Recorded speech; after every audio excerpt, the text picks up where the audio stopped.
apakah itu nur, apa segala macam, rasanya ingin meningkatkan kami Buya, karena kita dasar sudah ada dari ayah Buya Syekh Muda Raja Intan Naqsyabandi.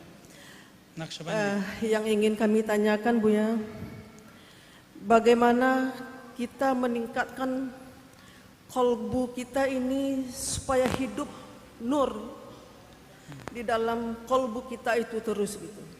Tapi insya Allah Buya, karena ada dasar gitu dari ayah, insya Allah kami sekeluarga, baik yang menonton live di rumah yang tidak bisa ikut ke sini Buya, titip salam buat Buya, mohon doa dari adik yang sedang sakit Buya. Demikian Buya, kami sangat bahagia. Wassalamualaikum warahmatullahi wabarakatuh. Ummi Maryam Al-Fadaniyah. Baik. Salam balik buat keluarga ya. Salam takzim semua. Bagaimana cara menumbuhkan kerinduan? Rindu itu karena kenal. Kalau nggak kenal nggak mungkin rindu. Maka kenalilah sifat-sifat indah Rasulullah, sifat-sifat lembut Rasulullah, sifat-sifat cinta Rasulullah.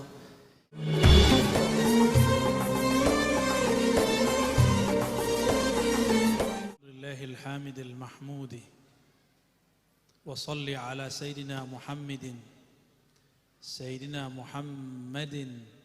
afdal man ahmada li rabbil alamin. Asyhadu an la ilaha illallah wahdahu la syarika lah wa asyhadu anna Muhammadan abduhu wa rasuluh. Allahumma salli wa sallim wa barik alaihi.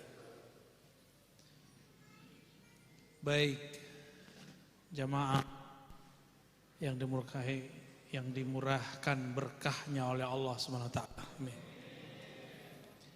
Ada request saya mensyarah daripada Mahalul Qiyam. Mau dengar enggak? Selama ini antum kalau ada orang muallim datang, ustadz datang, habib datang baca ya Nabi salam alaik gitu ya, tola'al badru alaina dan segala macamnya, atau asyraqal badru alaina gitu ya. Hafal enggak? Ya dulu kita waktu kecil, saya masih ingat kita baca kalau ada mursyid datang. Jadi biasanya kalau mursyid saya datang kita baca ya Nabi salamu alaik, ya Rasul salamu alaik gitu ya. Apal nggak tuh? Ya aneh juga udah lupa nih. Kenapa kita membaca ini? Ya Nabi salam alaik. Wahai Nabi, salam atas engkau. Itu maksudnya adalah kita malu kepada Rasulullah. Beliau lewat pohon, kata orang dulu puhun, ya, pohon, bebatuan, semuanya ketika Nabi lewat mengatakan ya Nabi salam alaik. Yang membuat kita kenal Nabi siapa? Muallim, para guru. Guru itu disebut dengan waris ulama. Al-ulama warasatul anbiya. Dalam istilah ilmu hakikat disebut tanazul. Dalam istilah hadis disebut waris. Tidak ada reinkarnasi dalam Islam. Ingat, tidak ada reinkarnasi dalam Islam. Yang ada Nabi mewarisi. Ada yang dapat waris ilmu akidahnya, ada yang dapat waris ilmu fikihnya, ada yang dapat waris ilmu tasawufnya, ada yang dapat ilmu akhir zamannya, ada yang dapat semua. Maka ada yang kutub dalam ilmu fikih, Imam Syafi'i nama orangnya, Imam Ahmad bin Hanbal, Malik, Abu Hanifah. Ini kutub dalam ilmunya. Ini bukan istilah ahli fikih ya, ini istilah ulama ahli tasawuf. Dan kitab ini ditulis oleh ulama sufi. Makanya orang-orang yang membid'ahkan maulidan Isra Mi'raj itu nembaknya tuduh aja sufi Syiah. Nanti antum akan dengar orang-orang mengatakan Sufi, Syiah. Udah ada belum? Udah ada sebagian ya. Apalagi yang sholawat yang nyebut Sayyidina Hasan dan Husain. Itu mereka benci sekali. Saya juga bingung. Kenapa mereka benci kepada Hasan dan Husain? Dulu sahabat kita, Ustadz Salman, tahu Ustadz Salman? Yang ngisi di radio Aswaja itu, Rasil. Dia pernah diminta cerita tentang pemuda oleh pengajian pemuda. Beliau langsung ingat Hasan Husain. Ceritalah beliau tentang Hasan Husain. Direkam lalu dipelintir, dianggaplah beliau ini Syiah. Maka tertuduhlah Rasil menjadi Syiah waktu itu. Ramai juga sampai ada list media Syiah, Rasil TV. Saya kaget, Rasil Radio Rasil. Setahu saya isinya habaib ahlus sunnah, ustadz ahlus sunnah. Nanti akan muncul. Siap mengkonter? Mengkonternya yang baik-baik ya. Mengkonternya jangan kasar-kasar. Kita slow aja, mereka terlalu tegang orangnya. Terlalu tegang bahas-bahas begitu. Tapi sedihnya ke depan, yang akan konflik tidak hanya kita dan kelompok itu. Tapi nanti konflik itu terjadi ketika orang salah faham dengan kajian tasawuf. Sesama aswaja tengkar. Tolong dimaklumi nanti ya. Saya nggak akan emosi. Nanti saya dituduh tidak ahlus sunnah lagi Pak. Nanti antum jangan surut ngajinya. Bukan nama saya, sama siapa aja. Ya. Karena saya pertama kali buka kajian ruh di sini. Bener gak? Ada bapak-bapak yang nanya mana tuh orangnya? Masih hidup kan? Hadir gak? Ya? Oh pindah ke mana? Kota Bumi itu di mana? Oh Tangerang. Salam buat beliau ya. Waktu itu saya lagi sering mengamalkan salawat nuriyah. Allahumma sholli ala sayyidina Muhammad an-nuri dzati wa sirri sari fi jamil asma wa sifat. Kebaca masih Bapak. Jadi waktu itu kita bahas tentang nama ruh, Bapak ruh. Sekarang itu dianggap kajian bid'ah, padahal aswaja. Yang perlu dipertanyakan aswaja ono apa ini? Imam Sya'rani pernah membahas tentang bab itu, tentang Abu Ruh, bapaknya ruh. Bapak itu bisa berarti kakek. Kita harus punya seorang guru rohani, yang guru rohani itu menghubungkan rohani kita kepada Rasulullah Sallallahu Alaihi Wasallam, sehingga ketika bersalawat Allahumma sholli ala Sayyidina Muhammad terasa kerinduan itu. Kenapa antum salawat tidak ada kontak dengan Rasulullah? Karena tidak terhubung lewat ayah rohani. Buka kajian kitab Imam Sya'rani. Beliau menulis dalam Qawaidut Tasawuf. Dan beliau banyak membahas dalam kitab Al-Minan Al-Kubra, Al-Matbuliyah, kemudian Al-Bahrul Mawrud.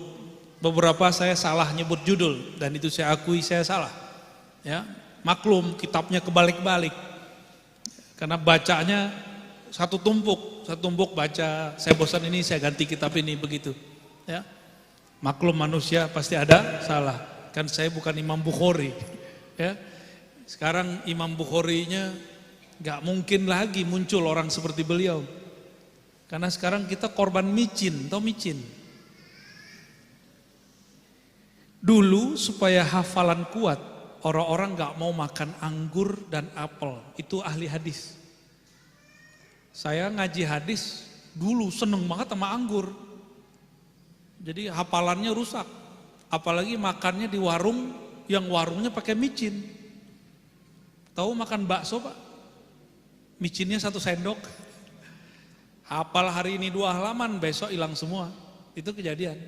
Maka sekarang di rumah sudah nggak ada micin. Ya. Udah nggak ada. Di rumah saya sudah nggak ada micin. Karena nggak masak. Allahumma sholli ala sayyidina Muhammad. Antum serius amat orang. Baik. Jadi kenapa kita baca ya Nabi salamu alaik, wahai Nabi salam dari umatmu kepada engkau. Itu masih hambar. Antum hambar kalau bahas itu.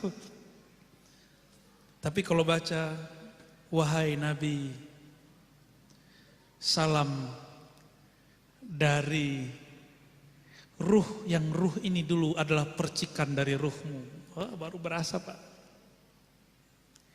Alam ini ada karena nurmu. Maka kami anak-anakmu jua, meskipun bukan anak nasab. Kalau kita begitu bisa rindu gak? Antum pasti rindu, karena itu beliau abul ruh, abul arwah, kakek dan bapaknya semua ruh. Wa tawassa'a imamuna Ahmad Al-Kattani ala hadzal bab, ya. Imam Kattani dalam kitabnya Khabi'atul Qaun itu membahas itu sangat panjang sekali. Bahwa Nabi Muhammad sallallahu alaihi wasallam sebelum para nabi ini diutus ke alam semesta, ruh mereka dulu diajak ngobrol oleh Allah. Ini ditulis oleh Sidi Ahmad Al-Kattani. Siapa namanya? Itu muassis Thariqah Al-Kattaniyah Al-Muhammadi Al-Ahmadi. Itu nama lain dari Thariqah Khidriyah. Jadi setiap mursyid yang sudah wali kutub, dia jadi Khidriyah. Saya dituduh sama kawan saya, tidak ada Thariqah Khidriyah Mu'tabarah. Ya salam, ente baca kitab Jami'ul Usul Aulia, di situ tertulis Thariqah namanya Al-Khidriyah. Al-Khidriyah. Saya mau diadu-adu sama Jatman, ya salam, saya hormat takzim kepada mursyid-mursyid yang ada. Dan jangan adu-adu saya dengan Jatman. Jatman bukan mahkamah, ingat. Ya, kita menghormati dari dulu. Saya sampai sekarang masih takzim kepada Habib Lutfi. Sampai sekarang masih takzim karena beliau dua hal, beliau mursyid dan beliau seorang Habib. Walaupun ada beberapa pandangan yang berbeda, nggak ada masalah. Kita berbeda bukan berarti kemudian tidak hormat. Sepakat? Kecuali antum kurang waras. Berbeda langsung nggak hormat. Itu kurang waras namanya, ada kurang dikit tuh. Para nabi ditanya oleh Allah, ruh-ruhnya ini, kamu mau gak? Gitu. Hormat kepada ruh ini, sumbernya ruh kalian. Kalau mau kalian akan diutus jadi nabi. Tertulis di kitab Khabi'atul Qaun, Sidi Ahmad Al-Kattani. Beliau membuka ilmu ini karena beliau seorang pejuang, banyak yang hasad. Di zaman pemerintahan masih kerajaan-kerajaan di Maroko, gak tahu kenapa beliau kemudian syahid, meninggal, umurnya belum sampai 40, tapi kitabnya sudah 300-an. Itu gimana cara nulisnya tuh? Umur belum nyampe 40, tapi sudah nulis 300 kitab. Itulah karomah ulama akhir zaman. Bisa nulis, bisa mengerti ilmu yang tidak dimengerti oleh orang belajar 10 tahun, 20 tahun, belum ngerti dalam sesaat. Jadi karomat wali itu sekarang bukan pada terbang, enggak, nanti muncul lagi. Sekarang di akhir zaman ini dimulai karomah itu pada memahami hal-hal yang berat. Ya. Inilah salah satu rahasia membaca ya Nabi salam alaik. Kata beliau, ma marartu bihajarin wala syajarin, tidaklah aku melewati satu pohon, satu batu, kecuali batu pohon itu menyapaku, ya Nabi salam alaik, ya Rasul salam alaik. Antum lebih mulia dari batu bukan? Betul. Kenapa? Ketika bersolawat, Nabi secara rohani pasti hadir di setiap orang bersolawat. Tapi itu tergantung zauk rohaninya. Karena rohani Rasulullah setelah beliau wafat, itu tidak ada hijabnya dengan kita semua. Itulah yang dimaksud oleh orang-orang ketika menulis Habib Umar merasakan kehadiran Nabi saat bersolawat. Itu maksudnya. Bukan berarti beliau kita khurafat, bahwa Nabi kemudian mengunjungi beliau, bukan begitu. Ada pertanyaan pinter orang Palembang, anak Azhar, nanya ke saya, Yang sholawat 1 miliar, nabinya atu, gimana cara jawabnya? Cerdas gitu yang nanya. Jawabannya ini. Ya Habib, salam alaik, salawatullah alaik. Asyraqal, gimana irmanya tadi mana nih? Yang sholawat tadi mana? Udah hilang. Asyraqal badru alaina min thaniyatil wada. Kalau di sini versinya fakhtafat minhul budur. Jadi ketika terbit sang purnama, maka semua bulan-bulan yang lain lenyap. Kalau sudah terbit Rasulullah, sang purnama, terbit matahari, bintang masih kelihatan? Masih kelihatan nggak? Udah nggak kelihatan. Siang-siang ada bintang nggak? Padahal ada bintang kan? Tapi terlihat gak Rasulullah itu disebut anta syamsun? Ya, coba dibaca sama-sama. Anta syamsun, anta badrun, anta nurun fawqa nur.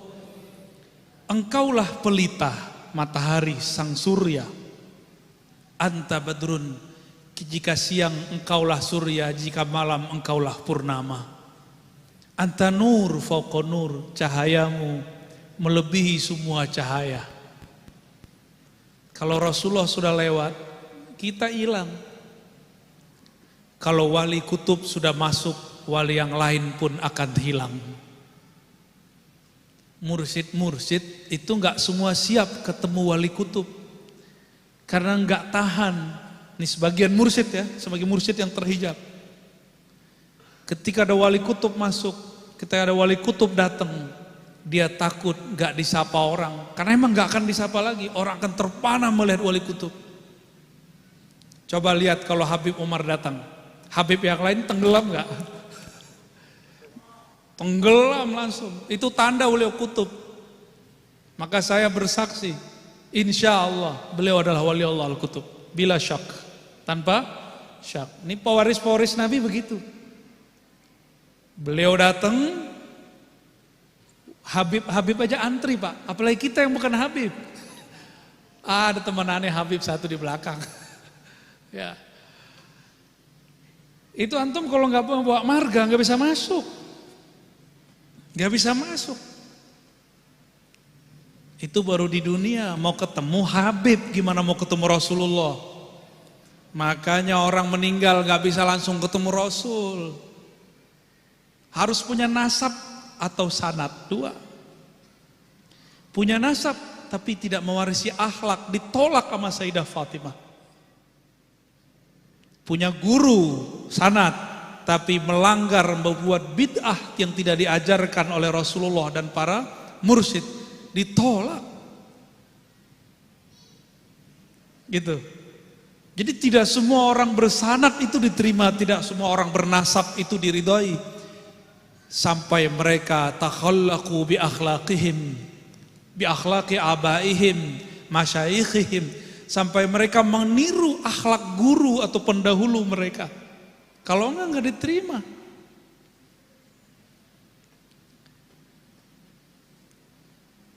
Sayyidah Fatimah radhiyallahu taala anha itu nanti yang menyidang para sayyid, para habaib. Jadi kita nggak ada hak Pak nyidang para sayyid. Biar urusannya kepada Sayyidah Fatimah. Maka saya seberbeda apapun saya dengan para habaib, saya tetap takzim kepada mereka. Begitu saya cinta kepada mereka. Karena Nabi mengatakan 3 kali, uhazzirukumullah fi ahli baiti. Aku ingatkan kalian 3 kali mengenai ahlu baitku, hati-hati. Tapi bukan berarti kita mengkultuskan mereka, enggak. Habib kalau enggak ngaji, ya dapat haknya segitu aja, nasab aja. Kalau Habib ngaji, antum dapat 2 kewajiban. Hormati nasabnya, hormati ilmunya. Apalagi dia mursyid, 3 sudah. Taib. Asyraqal badru alaina. Ada yang satu hal yang unik. Di bulan Ramadan terjadi perang namanya perang Al-Badar.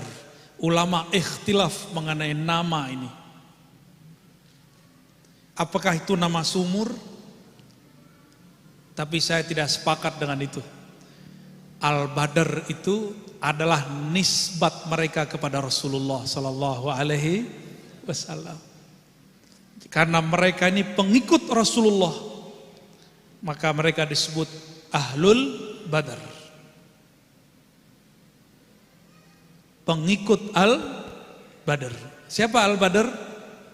Rasulullah. Maka Al-Badr itu nama Rasul. Muhammad nama Rasul, Ahmad nama Rasul, Mahmud nama Rasul, banyak nama Rasulullah.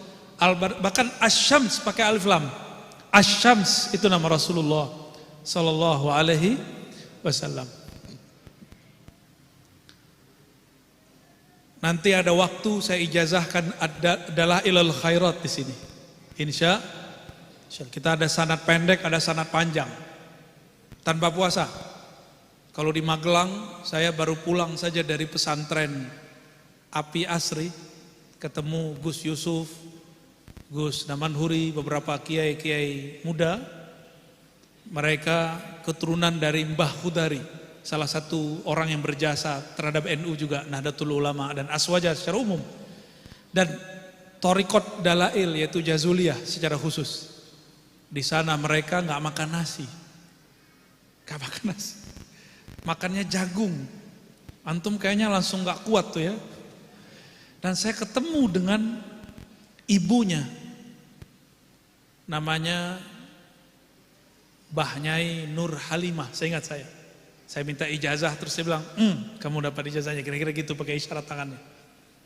Beliau ini punya amalan, kalau anaknya buat rumah, dia bacakan sholawat Dalail setebel ini, khatam 4.444 kali.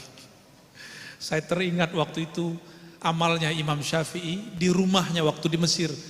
Apa kata Imam Syafi'i?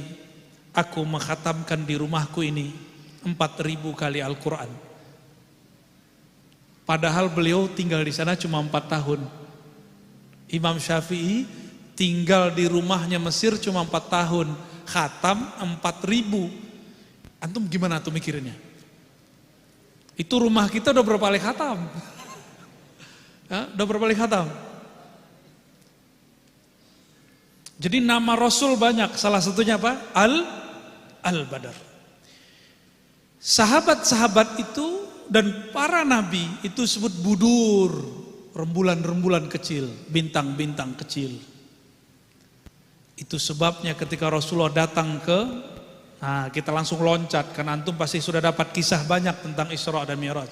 Ketika Nabi masuk ke Al-Masjid Al-Aqsa, masjid yang jauh daripada Madinah dan Makkah. Ketika beliau masuk, semua para nabi hormat kepada beliau. Bahkan nurnya para nabi semuanya diambil dari nurnya beliau sallallahu alaihi wasallam. Itu sebabnya secara zahir mereka dizohirkan kembali oleh Allah dan Rasulullah jadi imam, mereka ngikut. Inilah sejarah orang hidup mengimami orang yang sudah wafat. Hukumnya apa? Sah nggak tuh? Ada yang mau bilang nggak sah? Ini masuk ke fikih mana itu?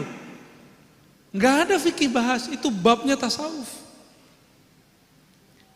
Maka jangan coba-coba ahli fikih nyentuh bab ini, bahaya. Apalagi ahli akidah. Cukup katakan innama amruhu iza arada syai'an ayyakula lahu kun fayakun.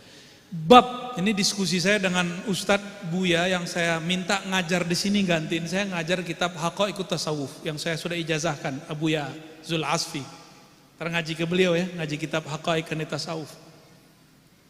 Beliau sangat mengerti yang saya maksud. Apa kata saya? Tasawuf itu babnya dimungkinat, bab yang mungkin secara akal dan rohani. Sebab akidah kebanyakan bab wajibat dan mustahilat, yang wajib dan mustahil. Maka kalau ada orang ahli akidah, ahli kalam, ahli sifat 20 belum bertasawuf secara rohani, secara tarbiyah dan irsyad, gak akan faham tentang apa yang saya sebut bab ismur ruh, abur ruh, gak akan faham. Dan kita gak masalahkan kok. Untungnya Imam Zarruq dulu pernah berpesan dalam kitab Qawaidut Tasawuf beliau, jika ada orang ahli zahir mengingkari ilmu ini, maka wajar gitu. Maka saya anggap itu wajar. Kalau nggak terjadi malah nggak wajar. Ya. Jadi nanti antum jangan kaget kajian Ma'rifatur Ruh saya akan dibantah oleh banyak orang. Karena sikap mereka membantah itu sikap sayang dulu. Jadi melihat itu terjadi, saya maklumi. Ya. Jadi kalau antum melihat ada guru antum, ustadz antum begitu, jangan didebat, dimaklumi. Oke? Gak usah banyak-banyak debat. Ciri-ciri orang bertasawufnya palsu, emosional dan suuzon, gak mau tabayun. Apa? Pertama, emosional, suuzon, gak tabayun. Cari-cari kesalahan. Emang ada ahlus sunnah begitu? Ada gak ajaran ahlus sunnah nyari-nyari kesalahan orang? Ada gak? Ada gak ajaran ahlus sunnah yang mengajarkan menuduh orang tanpa tabayun? Ada gak? Gak ada. Ketika sampai di bab Al-Badar, balik lagi, asyraqal badru alaina faktafat minhul buduru misla husnika ma ra'aina qat ya wajhas sururi. Misla husnik, seperti seindah wajahmu, ma ra'aina qat, kami tidak pernah memandang. Maksudnya gimana? Kami tidak pernah memandang wajah seindah wajahmu, ya wajhas sururi, wahai wajah yang menyimpan kebahagiaan yang tak terbatas.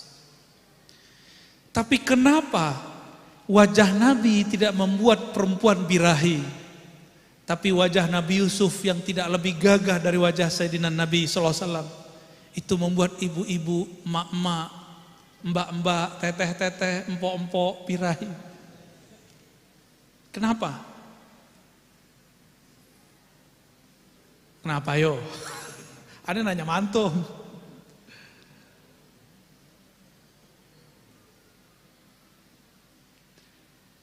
Nabiullah Yusuf dizahirkan jamalnya. Nabi Muhammad SAW disirkan jamalnya. Itu.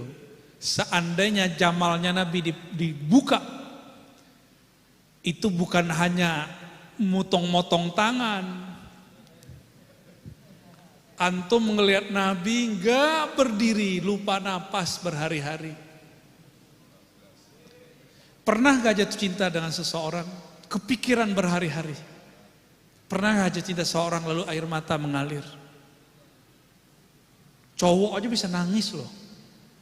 Ente pernah nangis gak rindu orang? Pernah tuh kan?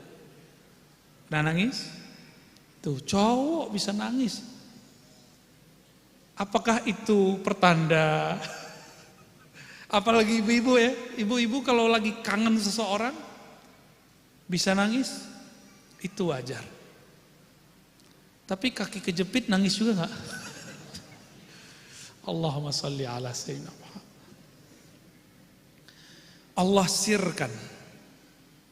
Allah sirkan jamalnya. Tapi jika dibukakan oleh Allah, maka muncullah syair ya jamalu ya jamalu. Imam ini diberikan sir itu, maka ketika beliau nulis ini, ditulislah misla husnika ma ra'aina qat, seindah wajahmu kami tidak pernah lihat wahai Rasulullah. Ya wajah sururi, wahai yang pemilik wajah yang sangat surur, membahagiakan. Jadi memandang wajah Nabi dari jauh membuat kita sedang dari dekat menambah cinta. Makanya sahabat-sahabat Rasulullah ini ketika ditemui oleh para tabi'in yang wali, bertemu Sayyidina Anas, apa kata mereka? Mana wajah Rasulullah? Mana wajah yang dulu wajahmu memandang Rasulullah? Izinkan kami memegang pipinya. Mana dulu mata yang matamu memandang Rasulullah? Izinkan kami mengecup matamu. Ada sahabat diludahi Rasulullah, kata tabi'in ini, mana dulu lidah yang dulu diludahi oleh lidah Rasulullah? Ada 5 sahabat yang makan, minum darah Nabi. Salah satunya Sayyidina Ali. Ada 5. Itu sahabat rata-rata semuanya meninggal dalam keadaan husnul khotimah. Dan ada yang dipanjangkan umurnya. Ada yang diberikan keberkahan luar biasa pada badannya. Karena unsur yang ada di badan Nabi berbeda dengan badan kita semua. Jika Nabi Isa didatangkan kepada ibundanya Sayyidah Maryam, buah-buah dari surga. Ketika Sayyidina Zakaria berkata, "Wahai Maryam, anna laki haza?" Dari manakah engkau mendapatkan buah-buah ini? Kata beliau, "Min indillah," ini dari sisi Allah. Saya mau tanya, lebih mulia Sayyidina Isa atau Sayyidina Muhammad sallallahu alaihi wasallam? Sayyidina Muhammad. Benarlah tertulis di kitab ini. Sayyidatuna Aminah setiap malamnya bertemu ruhaniah para malaikat dan para nabi. Berikut semua buah-buahnya pastinya. Maka Nabi Yuna Muhammad, unsur-unsur dalam tubuhnya bukan saja dari buah-buahan bumi, bukan dari daging-daging bumi, tapi langsung dari buah-buahan surga. Sallallahu alaihi wasallam. Maka beliau, apapun dari tubuhnya, tidak ada yang kotor. Ini fikih khusus Ahlul Bait, memahami khasais an-nabawi. Ditulis oleh Maulana al-Imam al-Hafiz as-Suyuti, Imam Ahlus Sunnah. Apa kata beliau? Inilah al-khasais al-kubra, keistimewaan Rasulullah sallallahu alaihi wasallam. Maka siapapun zuriat Rasul di tubuhnya ada nur itu, maka kita wajib menghormati mereka, meskipun mereka beda faham politik dengan kita, meskipun mereka bahkan beda faham akidah dengan kita. Gitu, hormat bedakan dengan ikut. Itu juga sebabnya para ulama kita agak sanksi dikit santri-santri nikah sama syarifah. Sanggup nggak menerapkan adabnya ketika antum nikah sama syarifah? Kecuali adab itu sudah lebur. Ya. Makanya kalau ada orang nikah dengan syarifah rame itu, rame para habaib rame. Meskipun secara fikih umum boleh, tapi fikih khas ini jadi berbeda. Tapi sayang para syarifah akhirnya banyak yang telat menikah. Nunggu Habib nikahnya sama perempuan biasa. Gak tahu kenapa ya, mahari kegedean kali ya. Allahumma salli ala Muhammad. Tapi ingat, nasab Nabi itu 2. Ada nasab jasadi, ada nasab ruhi. Nasab jasadi kita sudah tahu kitabnya banyak. Saya punya beberapa kitab nasab. Mulai daripada Al-Haddad, Al-Mutahhar, As-Sagaf, banyak sekali itu. Sampai kepada fam yang kurang terkenal, Bazar'a, Mahjub. Di Betawi ada Pak. Saya ketemu Bazar'a, ketemu Al-Mahjub. Ketemu yang kecil-kecil itu ada. Unik sekali ini negeri. Fam-fam Ahlul Bait yang sudah nggak ada di Hadramaut ada di sini. Ini pertanda apa ini? Pertanda apa itu? Kira-kira apa? Ini ada satu sir. Selama masih ada nama Allah di muka bumi dan masih ada zuriat Nabi di muka bumi, tidak terjadi kiamat. Nih rahasianya. Hatta wa in kana syi'atan, meskipun dia seorang Syiah Rafidhah, apalagi jika dia ahlus sunnah. Karena di darahnya masih ada darah Rasul. Itu darah kan zikir terus, sholawat terus.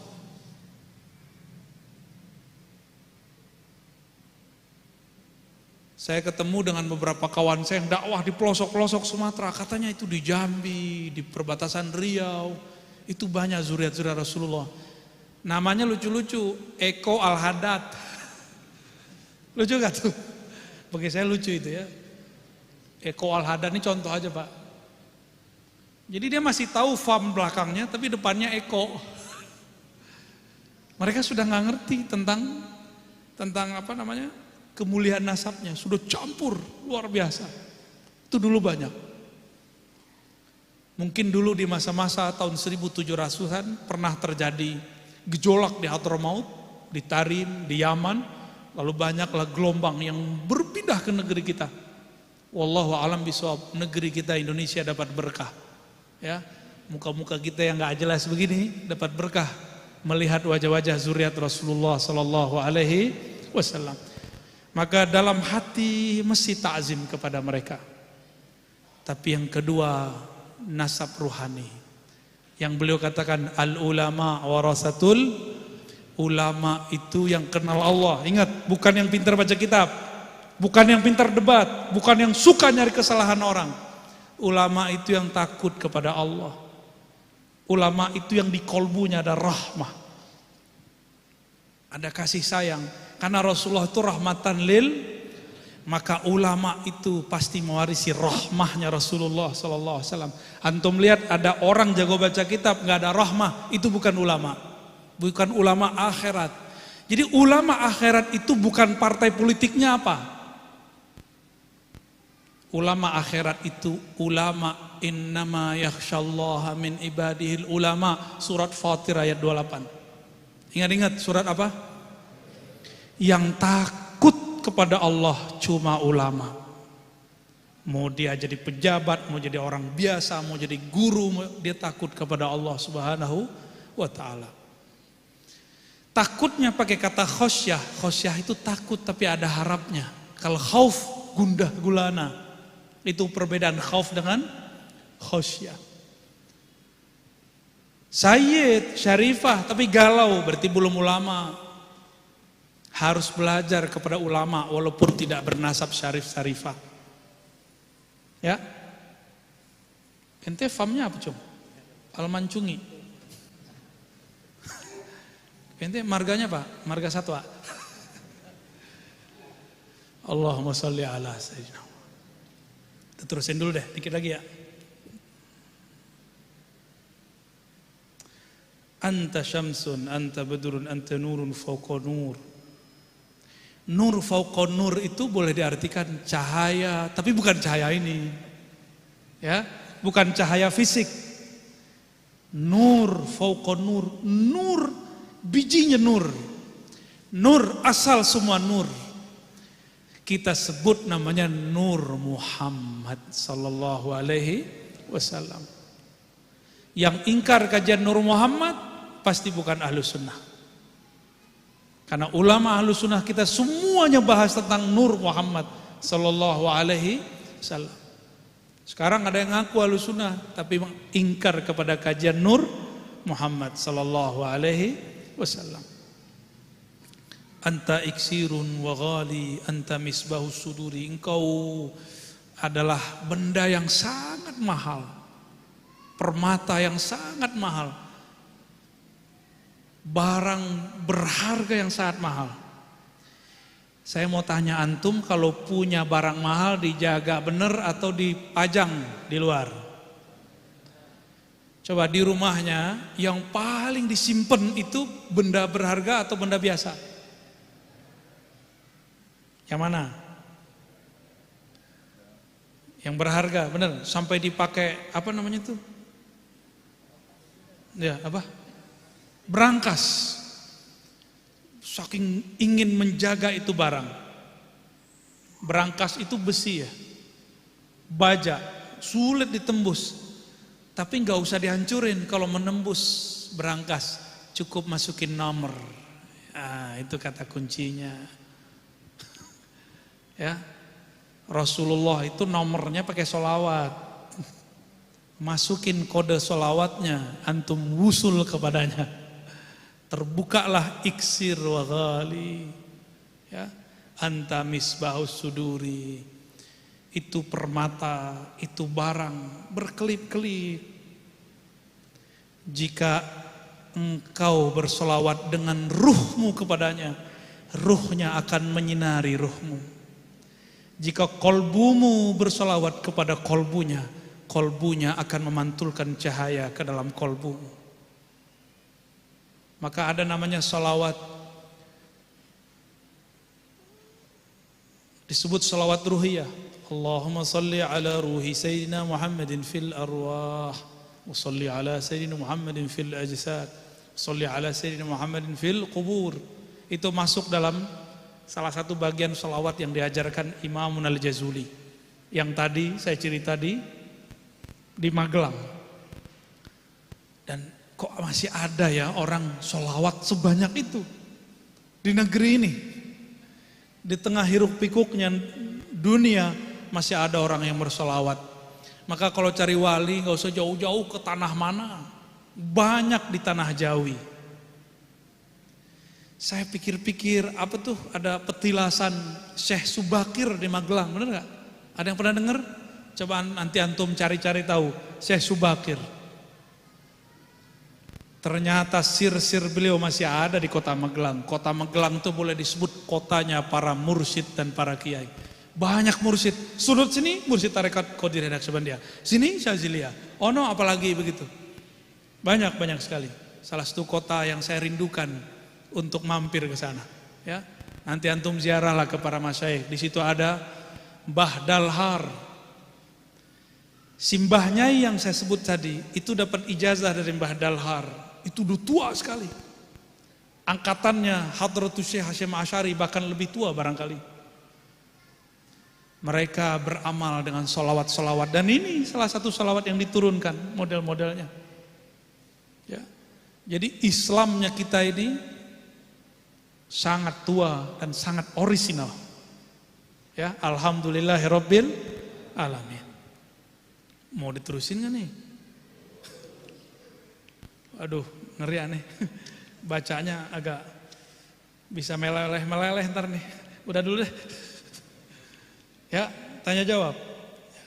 Jadi inilah rahasia kenapa kita kalau ada muallim datang kita baca ya Nabi salam, berharap dengan sanad beliau salam kita sampai kepada baginda Rasul sallallahu alaihi wasallam. Ada Habib masuk, kita berharap dengan nasab beliau kita salawatnya sampai kepada Rasulullah sallallahu alaihi wasallam, ya.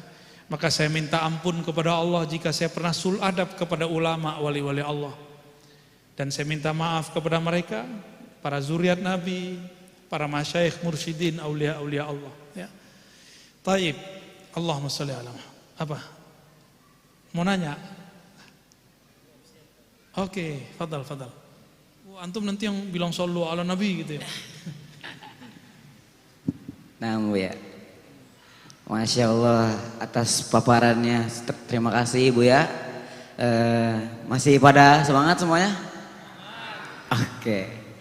Nah, acara selanjutnya yaitu tanya jawab dari kalian, antum semua ke Buya ya. Oke. Untuk tanya jawab dimulai dari akhwatnya dulu ya. Untuk akhwat ada yang mau bertanya?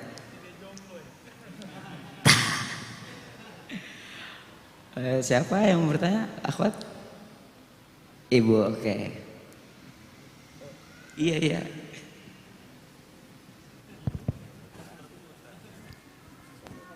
Bismillahirrahmanirrahim. Assalamualaikum warahmatullahi wabarakatuh. Perkenalkan, nama saya Umi Maryam dari Padang, Buya. Sakampuang, Buya. Terima kasih. Selama ini kami hanya nonton YouTube. Kami bersyukur bisa menikmati, mendengarkan secara langsung sebagai apa yang telah Buya paparkan tadi.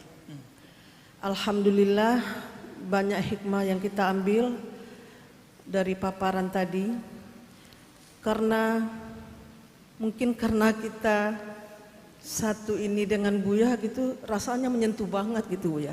Sedangkan selawat tadi rasanya gimana gitu Buya? Air mata nggak nyadar gitu, ngalir gitu. Jadi apa ya? Apa yang Buya sampaikan tadi, apakah itu nur, apa segala macam, rasanya ingin meningkatkan kami Buya, karena kita dasar sudah ada dari ayah. Buya Syekh Muda Raja Intan Naqsabandi. Yang ingin kami tanyakan Buya, bagaimana kita meningkatkan kolbu kita ini supaya hidup nur di dalam kolbu kita itu terus gitu. Tapi insya Allah Buya, karena ada dasar gitu dari ayah, Insya Allah kami sekeluarga, baik yang menonton live di rumah yang tidak bisa ikut ke sini Buya, titip salam buat Buya, mohon doa dari adik yang sedang sakit Buya. Demikian Buya, kami sangat bahagia. Wassalamualaikum warahmatullahi wabarakatuh. Ummi Maryam Al-Fadaniyah. Baik.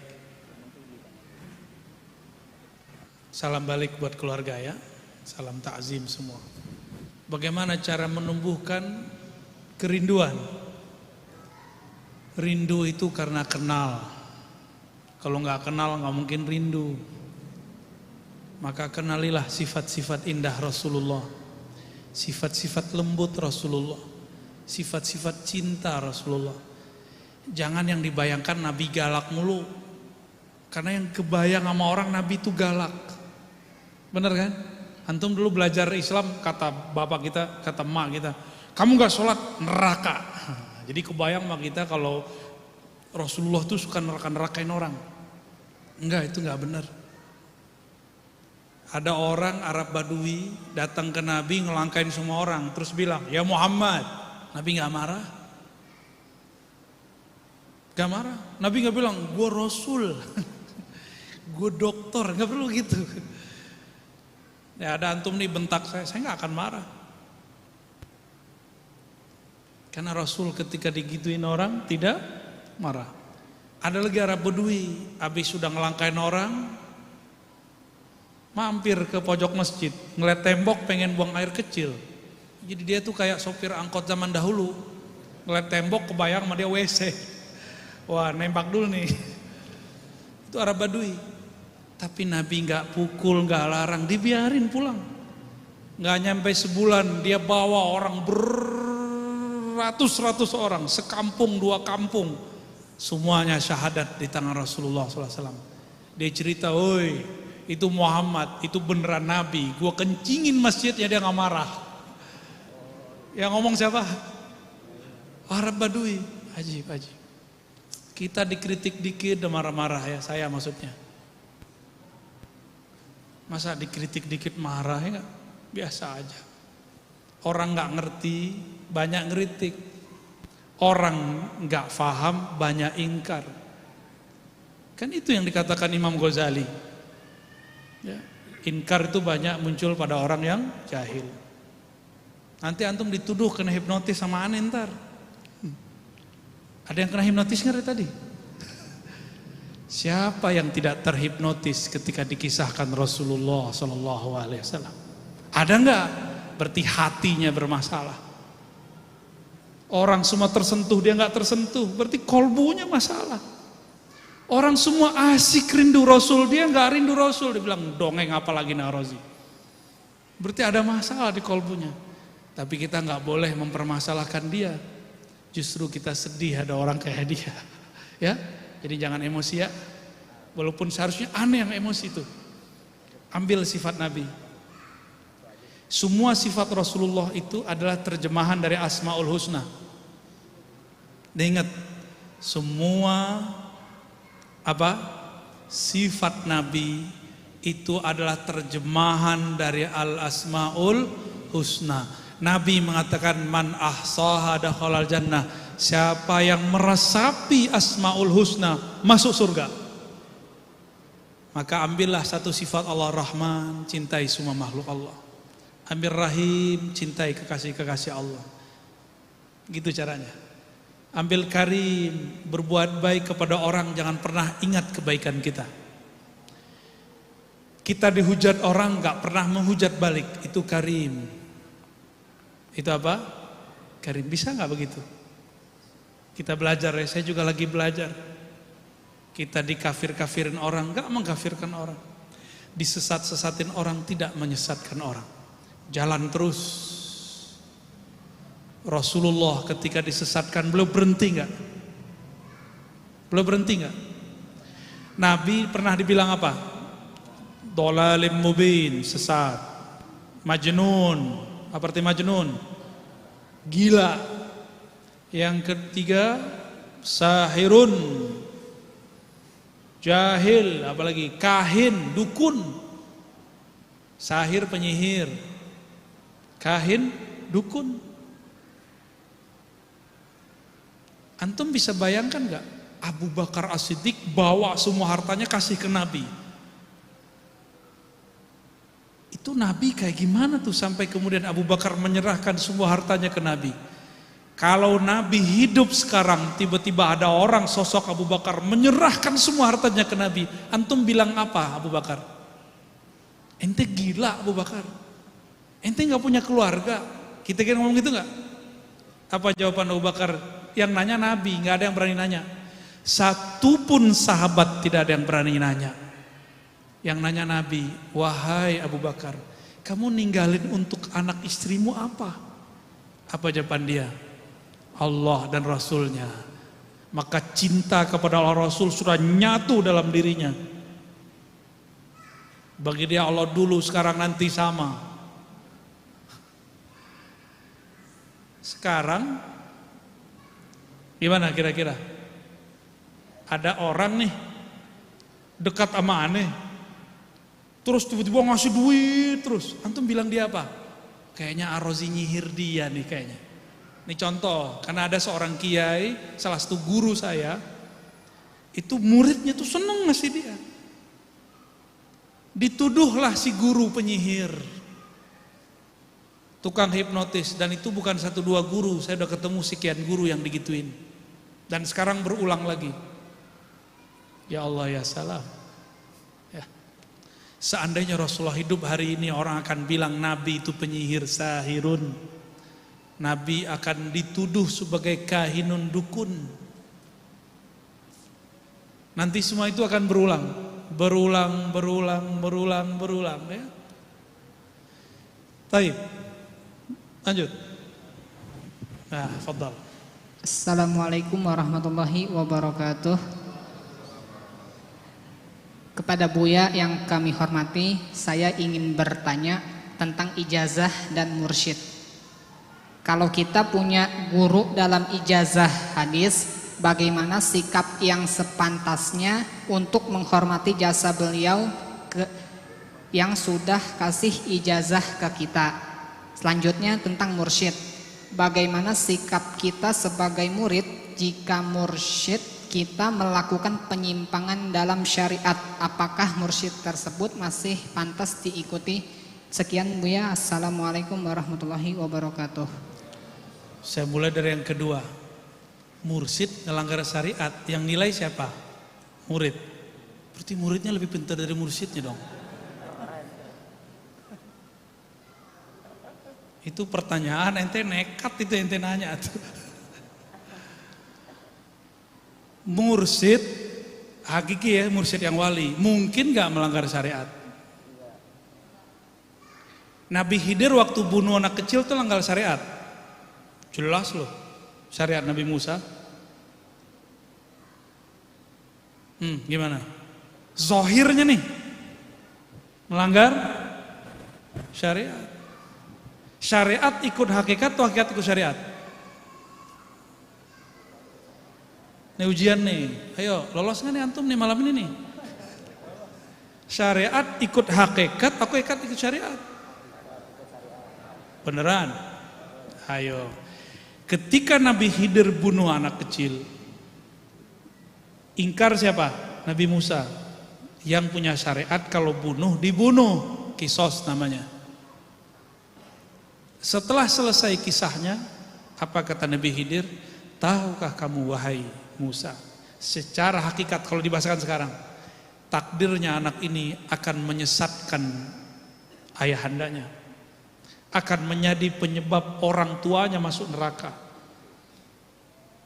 Maka saya diperintahkan, tapi nggak disebut siapa yang merintahin, untuk ngambil nyawa anak ini. Gimana? Syariat gimana jadinya? Maka tidak ada pertentangan syariat dan hakikat, nggak ada. Yang ada syariat mengikuti hukum hakikat, itu kaidahnya. Asy-syari'atu tabi'atun li hukmil haqa'iqi. Tuh kaidahnya. Syariat itu tunduk kepada hukum hakikat, bukan bertentangan. Enggak ada pertentangan. Bertentangan bagi orang jahil, Itu kalau gurunya wali. Bedakan melanggar syariat dengan berdosa. Kalau mursyid bisa berdosa nggak? Di depan antum ini dapat ijazah mursyid loh. Dan saya pendosa. Saya pendosa, mata saya berdosa, telinga saya berdosa. Saya dapat ijazah kemursidan lebih dari 7 tarekat. Dan orangnya separuh sudah wafat, separuh masih hidup. Alhamdulillah Rabbil Alamin. Ini bukan pamer, tapi tahadus binima, karena antum nanya. Karena itu pertanyaannya mancing. Saya punya sanad gak itu? Ente mau nanya kan? Cuma gak enaknya nanya kan? Buya punya ijazah dari mana gitu ya. Tadi saya sudah jawab di kajian Masjid Al Hidayah, Poris. Silakan diputar ulang. Terulang, ya. Dan saya nggak ngerasa apa-apa tuh jadi mursyid.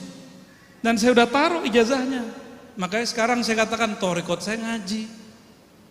Tidak terima baiat. Nggak terima baiat. Yang ada cuma talqin zikir. Talqin zikir ada di kalangan ahli hadis, ada di kalangan ahli thariqah. Dan saya gabung dua-duanya. Apa ahli hadis ketika meriwayatkan hadis talqin harus jadi mursyid? Kan enggak. Kalau di thariqat wajib jadi mursyid dulu baru meriwayatkan talqin. Itu beda tuh. Makanya rasa ahli hadis meriwayatkan talqin itu beda dengan rasa ahli thariqat meriwayatkan talqin. Itulah yang membuat Abah Anom itu menjadi dahsyat zikirnya. Padahal yang ngajar cuma la ilaha illallah, Allah Allah itu aja dari dulu. Pasti ada murid Abah Anom nih, kecium di wajahnya ya. Kalau di Magelang saya ketemu Mbah Yai Halwani, ya, saya ketemu 2 kali di sana dan terakhir kita sowan ke tempat beliau. Tawadu sekali, tawadu sekali. Cuma kalau nanti kita dibentur-benturin itu urusan netizen ya. Maha benar netizen dengan segala komentarnya. Sadaqallahul azim. Bagaimana adab kita kepada guru yang mengijazahkan kita? Adab itu bukan hanya dari santri kepada guru, guru juga punya adab kepada murid. Kalau guru melihat murid salah, jangan komentar di sosial media, tanya dulu muridnya. Ya. Jangan langsung main sesat-sesatkan dan murtad-murtadkan.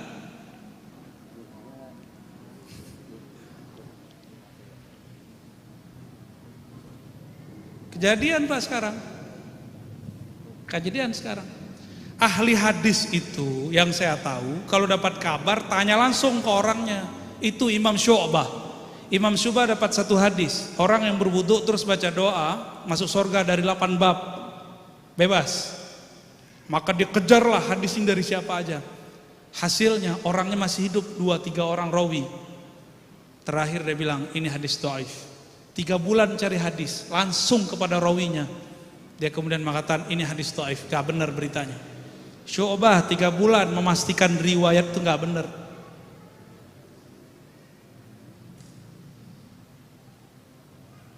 Ya, antum menjadi guru, murid nyimpang, tegur langsung.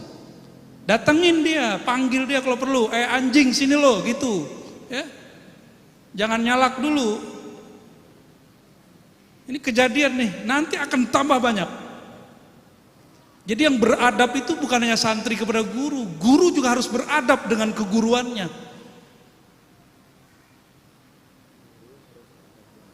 Ini marah ke siapa ya?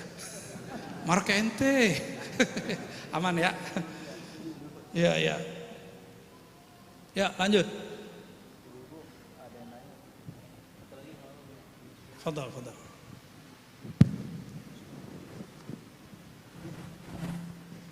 Assalamualaikum warahmatullahi wabarakatuh. Saya Ibu Alisma, asli saya Sumatera Barat. Tapi dalaman di sini. Yang mau saya tanyakan mengenai thariqah itu ya. Saya udah pernah ditalkin. Cuman yang saya tanyakan bagaimana caranya supaya kita itu benar-benar fokus gitu. Mana membuat hati itu fokus. Nah itulah bagaimana husuk itu Buya. Baik. Assalamualaikum warahmatullahi wabarakatuh. Assalamualaikum.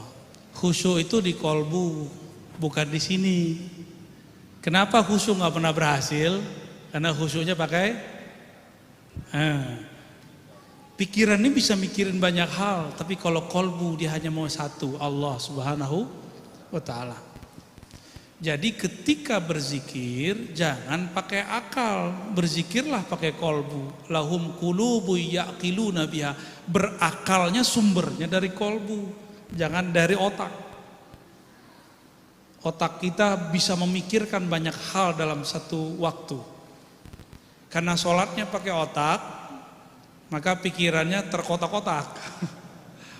Tapi kalau sholatnya pakai kolbu, wajjahtu wajhiya lilladzi fataras samawati wal ard, kolbu langsung menghadap kepadanya. Allah itu tidak berupa dan berbentuk, maka tidak bisa dibayangkan. Kalau ini maunya bayangin, cukup dirasakan kehadirannya, bahwa Allah itu selalu hadir dalam hidup kita. Antum bisa nafas karena apa? Karena hembusannya Allah. Bisa darahnya ngalir karena kunnya Allah. Berarti Allah sama kita dekat nggak? Jadi nggak usah dibayang-bayangin.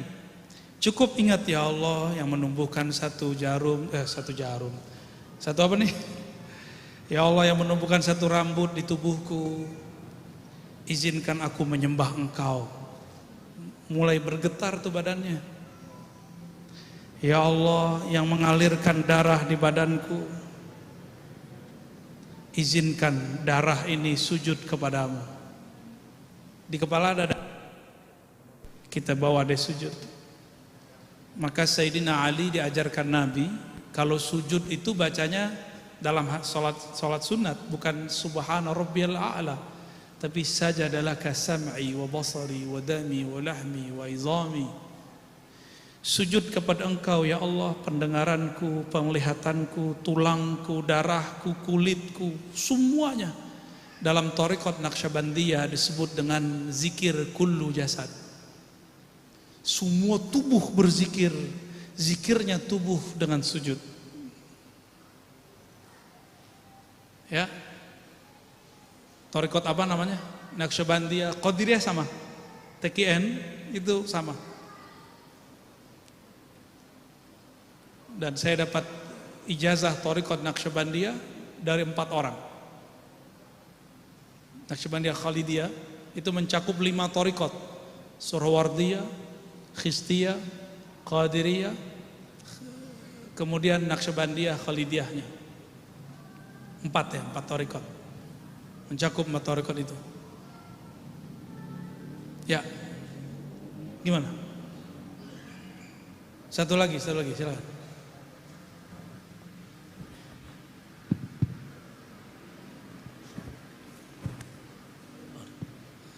Assalamualaikum warahmatullahi wabarakatuh Buya. Saya mau menanyakan mungkin terkait Isra Mi'raj dan juga tauhid kita kepada Allah Buya ya. Saya mohon penjelasan Buya.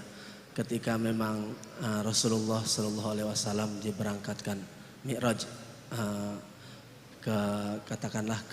ke Sidratul Muntaha, diangkat oleh Allah. Nah, bagaimana penjelasannya Buya agar pemikiran kita bahwa Allah itu tidak bertempat di aras gitu, dan sampai akidah kita itu baik. Begitu ya. Terima kasih. Wassalamualaikum warahmatullahi wabarakatuh. Ada sekitar 5 atau lebih riwayat tentang Isra Mi'raj di Sahih Bukhari. Ini yang saya ingat, barangkali saya lupa.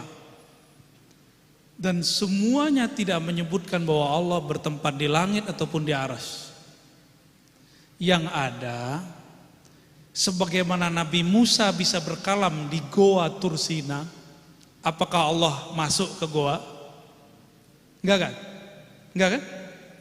Nabi Musa berkalam-kalam dengan Allah di Goa Tursina, itu Allah masuk gak ke situ?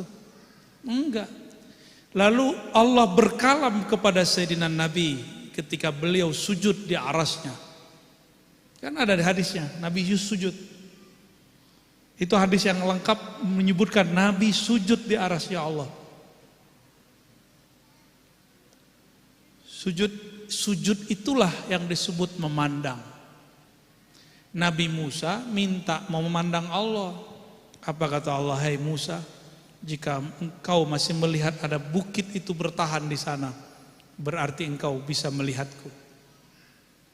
Kata Sidi Ahmad bin Idris al-Idrisi, saya juga dapat thariqat Idrisiyah. Dalam kitab beliau, salah satu kitab beliau mengatakan, itu nur yang Allah sebarkan, yang Allah pantulkan kepada gunung, nurun ala nur, nurnya Nabi Muhammad sallallahu alaihi wasallam. Nabi Muhammadnya belum lahir secara fisik, tapi nurnya Allah pancarkan di situ. Itu Nabi Musa pingsan baru ngeliat nur. Jadi berlebihan nggak kajian Nur Muhammad kita? Enggak. Dalam satu riwayat ada orang ya di surga nanti, pasangannya pergi. Setiap hari Jumat itu ada pasar di surga, pasar Jumat. Pergi ke sana, pas pulang wajahnya seperti bercahaya dan sujud. Itu pasangannya sujud kepada dia. Dikira itu Tuhan. Padahal itu pasangannya, tapi riwayat ini bisa diperdebatkan ya. Maka setiap kali seorang hamba memandang kepada Allah, dia pasti sujud. Dia pasti, jadi nggak ada tuh antum ngeliat aneh gitu, nggak ada. Pasti sujud kepada Allah Subhanahu wa Ta'ala. Jadi kearas itu adalah tingkatan berkalamnya Allah kepada Nabi lebih tinggi daripada berkalamnya Allah ke Nabi Musa. Terus ngapain Nabi Musa mengingatkan Nabi Muhammad supaya sholatnya dikurangi? Itu yang berkalam saat itu siapa? Nabi Musa apa Allah? Allah gerakkan Nabi Musa berkalam ke Nabi Muhammad sallallahu alaihi wasallam. Karena Nabi Musa itu kalimullah, jubirnya Allah. Jubirnya Allah berkalam di bumi. Allah berkalam di aras, sama enggak? Sama. Allah berkalam di surga, apa Allah tinggal di surga? Nanti di Sahih Bukhari, Sahih Muslim banyak sekali Allah berkalam kepada orang di penduduk mahsyar. Kata Nabi, ya Rabb, isfa, berilah syafaat. Gimana cara Nabi minta? Jadi Nabi itu mi'raj, sujud, Allah katakan isfa tu syafa, kamu boleh kasih syafaat. Baru Nabi turun kasih syafaat. Nanti datang lagi orang, Nabi sujud lagi, datang kepada Allah, sujud. Datang di situ bukan berarti datang kayak antum datang ke An-Nabawi. Bukannya Allah kan tidak bertempat. Ya. Jadi teman-teman, sahabat-sahabat, jamaah yang makan Allah, tidak ada dalil yang kuat bahwa Allah bertempat. Itu hanyalah kegagalan cara memahami dalil-dalil Al-Quran dan Sunnah. Ya.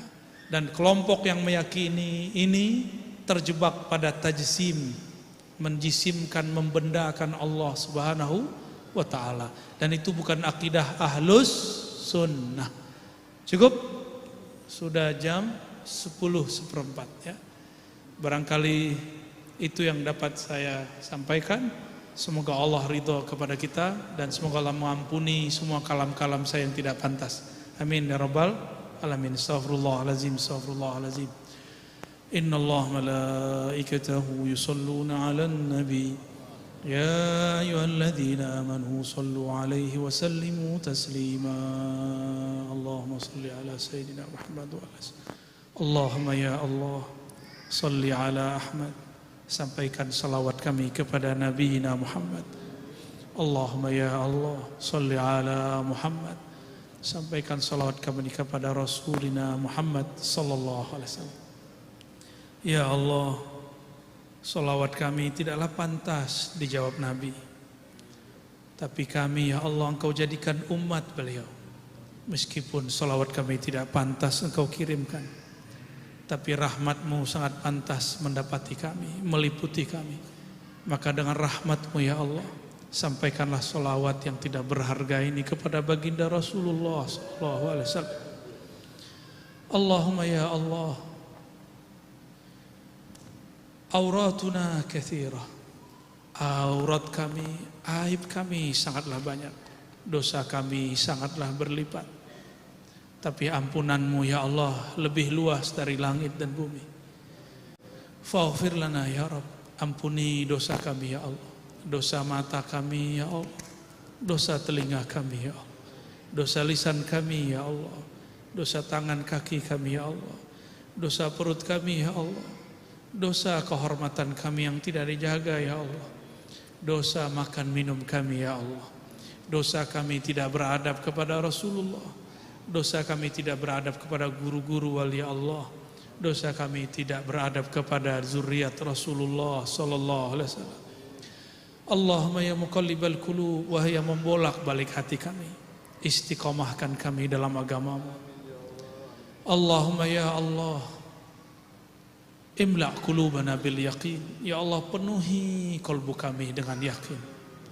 Ya Allah, kalbu kami penuh dengan syak, penuh dengan keraguan-keraguan ya Allah. Maka kuatkan kalbu kami dengan musyahadah memandang kepada keindahan wajah Nabi-Mu, keindahan wajah-Mu ya Rabb. Izinkan kami memandang wajah Rasulullah di dunia, bertemu Rasulullah di alam baqah, memandang wajah Engkau di surga Firdausil A'la. Rabbana atina fid dunya hasanah wa fil akhirati hasanah wa qina adzabannar. Jadikan kami yang hadir, yang mendengar dimanapun berada ya Allah, mendapatkan syafaat uzma baginda Rasulullah sallallahu alaihi wasallam. Maafkan kami yang berselisih ya Allah. Maafkan kami yang emosi ya Allah. Maafkan kami yang membalas dengan hujatan ya Allah. Tutuplah aib kami dan mereka ya Allah. Alif baina qulubina wa qulubil mu'minin. Wa sallallahu ala sayyidina Muhammad wa ala alihi wa ashabihi ajma'in. Walhamdulillahi rabbil alamin. Al-Fatihah.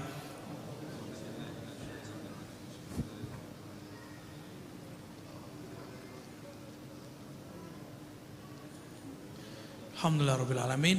Alhamdulillah, mohon izin, gak usah salaman ya. Cukup salam ke Nabi aja ya. Semoga bermanfaat. Assalamualaikum warahmatullahi wabarakatuh.